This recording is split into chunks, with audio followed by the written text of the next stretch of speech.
most of the influencing minds and mind control stuff is not subliminal. It is true that a lot of the technologies used are very conducive to that, specifically television and video stuff. So the more you put yourself in front of the boob tube and those kind of screens, the more susceptible you are. That's true.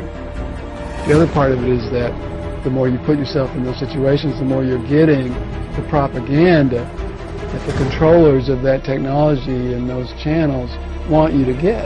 And as we know, it's all corporate control, right? So they want you to give you a condition to buy things and become a consumerist. Also, have you ever heard of this research? You know, it's been done more than once. Back in the Gulf War, did this research, the first Gulf War, 91, right? Found that the more people watched CNN news about that war, the less they knew about that war. The more you watch the news, less you knew. So you don't learn the history of the region, you don't learn the background and the buildup of that war, you don't learn what the really consequences of that war are, you don't learn about the decision making, you don't learn about the dirty history, none of it. All you get is, oh, this is a great little war, shock and awe, we're going in and we're doing great things to this bad guy. Because you people and 62 million other Americans are listening to me right now. Because less than 3% of you people read books. Because less than 15% of you read newspapers. Because the only truth you know is what you get over this tube. Right now, there is an entire generation that never knew anything that didn't come out of this tube. This tube is the gospel, the ultimate revelation. This tube can make or break presidents, popes, prime ministers. This tube is the most awesome goddamn force in the whole godless world. And woe is us if it ever falls into the hands of the wrong people. Television is not the truth. Television is a goddamn amusement park. Television is a circus, a carnival, a traveling troupe of acrobats, storytellers, dancers, singers, jugglers, sideshow freaks, lion tamers, and football players. We're in the boredom-killing business. You are an old man who thinks in terms of nations and peoples. There are no nations. There are no peoples. There are no Russians. There are no Arabs. There are no third worlds. There is no West. There is only one holistic system of systems. One vast and immane, interwoven, interacting, multivariate, multinational dominion of dollars. Petrodollars, electrodollars, multi-dollars, Reichmarks, rands, rubles, pounds, and shekels.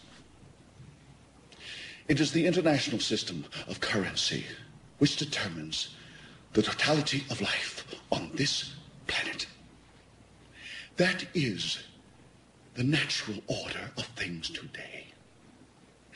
That is the atomic and subatomic and galactic structure of things today. And you have meddled with the primal forces of nature. And you will atone. Am I getting through to you, Mr. Beale? You get up on your little 21-inch screen and howl about America and democracy. There is no America. There is no democracy. There is only IBM and ITT and AT&T and DuPont, Dow, Union Carbide, and Exxon. Those are the nations of the world today. What do you think the Russians talk about in their councils of state? Karl Marx? They get out their linear programming charts, statistical decision theories, Minimax solutions, and compute the price-cost probabilities of their transactions and investments, just like we do. We no longer live in a world of nations and ideologies, Mr. Beale.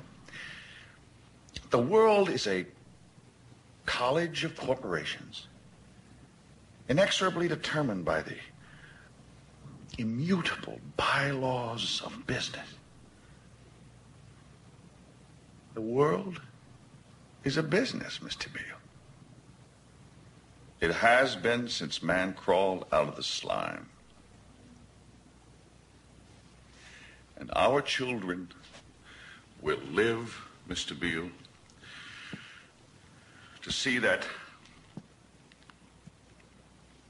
perfect world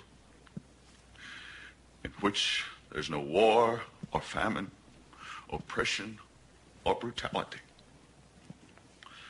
One vast and ecumenical holding company for whom all men will work to serve a common profit, in which all men will hold a share of stock, all necessities provided, all anxieties